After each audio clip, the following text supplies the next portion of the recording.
be curious to see how the CMOS industry sort of grows and progresses in the next, you know, well, in the next 10, 20 years. Like, what would I guess, the future of CMOS be like? I honestly think that in the future, there's not going to be um, that many people making gel. You know what I mean? Like the way people are making gel now, I think that after a certain time, it's going to um, like sort of like fizzle out or fade out.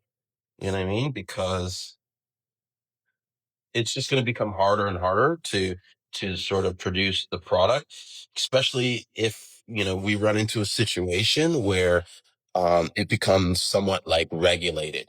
You know what I mean? Which I don't think a lot of people don't want to happen. But at the same time, it's like we got to be careful because we're very close to making that a reality because of the way we're sort of operating our business, and um, we're not taking no, well, not. I shouldn't say like blunt.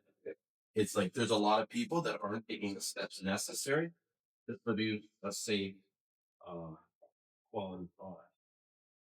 You know? And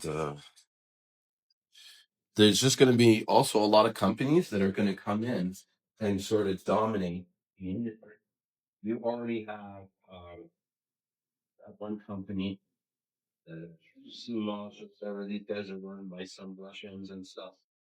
And what's crazy, just what I tell people all the time, like you can't just sit there and like what you think is important is not so much what the market thinks is important. And you got to really sort of listen to the market and not your own personal opinions, right? And so what I'm kind of referring to is like this True CMOS place, they sell they clearly say that they get their CMOS from Vietnam, right?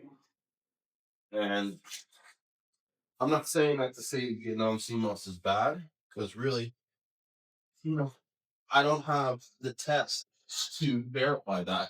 A lot of times people shit on Vietnam CMOS, and it's only because they're dealing with a perception. They don't have the proof of that. Because like one thing I'll say that I've always kind of said to people is that you can talk negatively all you want about Vietnam CMOS, but the reality is 90% of the people that are taking CMOS now,